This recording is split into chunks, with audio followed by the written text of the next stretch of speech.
everyone, it's me, Kai, at welcome sa panibagong mini vlog. Dahil magandang panahon at wala naman akong ganap sa bahay, naisipan ko magdala o joyride. Pero huwag kayo, nagdadalawang isip ako niyan bumangon kasi ang sarap matulog. Pero syempre, mas nanaigang gala kaysa humilata buong araw, diba? Kaya ayun, kumilos na rin ako at inayos yung mga kainahan ko para sa ride. Akala mo naman ang dami kong sasakyan, no? Siyempre, bago yan, kailangan natin i-atras sa bantiyan para makausad tayo. Ang sikip kasi ng daan dyan, kaya nahihirapan akong mag-atras sa bante. Pero sanay naman ako, kaya goods yan para sa akin. Tapos may gustong sumama, walang iba kundi si Ford, ang makulit kong pamangkin. Siyempre, rides na to with bandings, diba? Sa pagkakit namin dyan ni Ford sa taas, nahihirapan kaming tumawid kasi ayaw magpabigay yung mga sasakyan. Yeah, medyo natagalan din kami tumawid. Kasi syempre, lalaki din yung mga sasakyan na dumadaan. Buti na lang nakatawid na din kami ni Ford.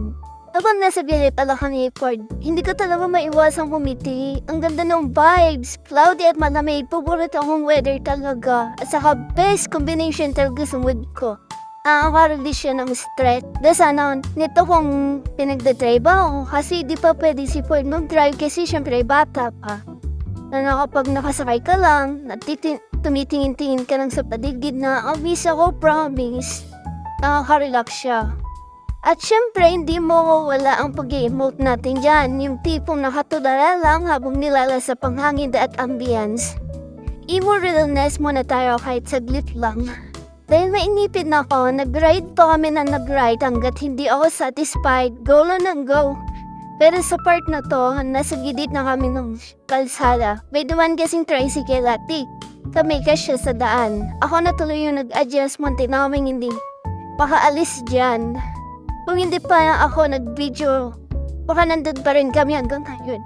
At ang e-bike, no, yung tipong hindi ka papaalisin hanggat hindi mo siya binibidyohan.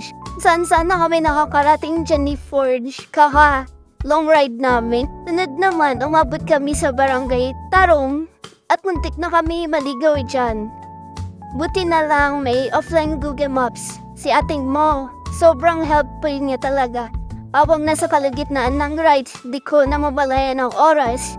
Buti na lang sinabi ni Ford, at ikaw namidilim na, ayun, napilitan na kami umuwi dyan.